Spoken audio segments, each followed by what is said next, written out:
Bonjour à tous et bienvenue dans ce nouvel épisode de Celeb Chat Podcast, le seul podcast français qui vous propose un épisode de News People chaque jour, disponible sur toutes les plateformes de podcast et sur YouTube. Aujourd'hui, un épisode dense, contrasté, entre accusations graves, confidences intimes et nouveaux départs. Au sommaire d'aujourd'hui, Will Smith visé par une plainte pour harcèlement sexuel et licenciement abusif déposée par un musicien de sa tournée. Sophie Marceau qui revient avec beaucoup de sincérité sur le choc de la célébrité vécue à seulement 14 ans après la boum.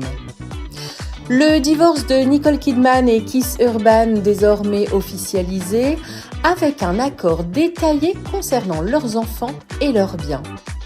Et enfin, George Clooney qui évoque sa nouvelle vie en France, loin d'Hollywood, non sans faire réagir Donald Trump. Allez, on commence.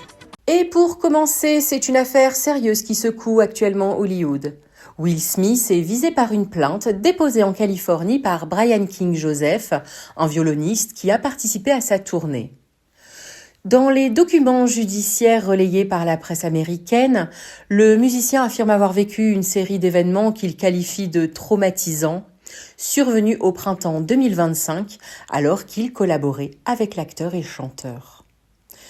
Selon la plainte, Brian King Joseph accuse Will Smith d'un comportement qu'il juge inapproprié et manipulateur, évoquant une relation professionnelle qui aurait progressivement dépassé, selon lui, un cadre acceptable.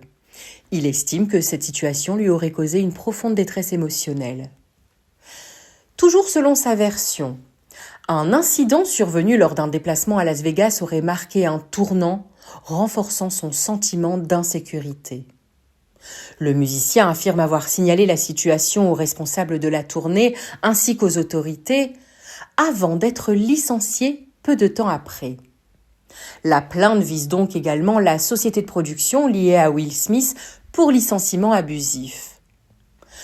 Brian King Joseph affirme aujourd'hui souffrir de lourdes conséquences psychologiques et professionnelles, évoquant une atteinte à sa réputation et à sa carrière.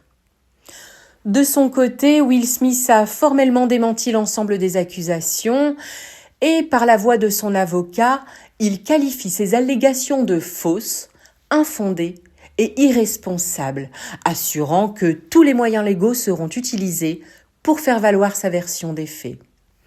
À ce stade, il s'agit donc d'accusations et de démentis. L'affaire suit désormais son cours devant la justice américaine et la présomption d'innocence s'applique. Tout de suite, changement total d'ambiance avec Sophie Marceau qui s'est confiée récemment sur un aspect souvent idéalisé du succès, la célébrité précoce. Révélée à seulement 14 ans grâce au film La Boum en 1980, Sophie Marceau est devenue en quelques mois une star nationale. Un succès fulgurant qui, avec le recul, aurait pu lui coûter très cher. Dans une interview accordée à Marie-Claire, l'actrice confie que cette notoriété soudaine a été extrêmement difficile à vivre. Trop jeune, pas préparée, issue d'un milieu très éloigné du monde du cinéma, elle explique que tout lui est arrivé en même temps, sans filtre ni protection. Elle raconte une période où elle n'avait plus de vie normale. Impossibilité d'aller à l'école comme les autres, de se déplacer seule, d'échapper au regard permanent du public. Pour elle, la célébrité est dangereuse, surtout quand elle arrive trop tôt.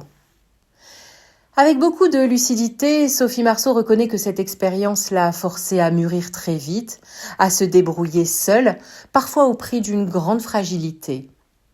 Elle admet aussi qu'il faut une énergie considérable pour être constamment disponible, souriante, attentive aux autres.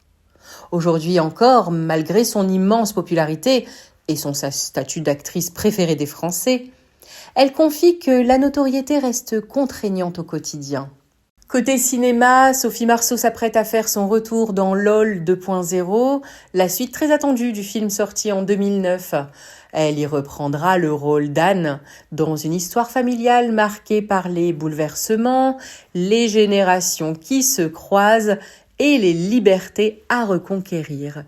Le film sortira en salle le 11 février. C'est désormais officiel, Nicole Kidman et Keith Urban ont finalisé leur divorce 3 mois après l'annonce de leur séparation. Marié pendant 19 ans, le couple a conclu un accord à l'amiable, validé par un juge du Tennessee. Selon les documents judiciaires, leurs 2 filles adolescentes vivront principalement avec leur mère, tandis que Keith Urban bénéficiera d'un droit de visite régulier. Sur le plan financier, les 2 ex-époux ont renoncé à toute pension compensatoire, chacun assumant ses propres frais. Les biens ont été répartis d'un commun accord, chacun conservant ce qu'il possède actuellement. Si cette séparation a surpris Hollywood, tant le couple apparaissait soudé en public, plusieurs sources évoquent un éloignement progressif lié à leurs carrières respectives. Nicole Kidman, très sollicitée ces dernières années, aurait souffert d'un manque de présence de son mari, souvent en tournée. Malgré cela, l'actrice aurait longtemps espéré sauver son mariage, mais aujourd'hui elle affiche une sérénité remarquable, multipliant les apparitions souriantes et poursuivant ses nombreux projets cinématographiques, dont Les Ensorceleuses 2, prévu pour 2026. Accusations judiciaires, confidences personnelles, ruptures et nouveaux départs, l'actualité People montre aujourd'hui encore combien la célébrité peut être à la fois un privilège et un poids. Merci d'avoir écouté Celeb Chat Podcast. On se retrouve demain pour un nouvel épisode.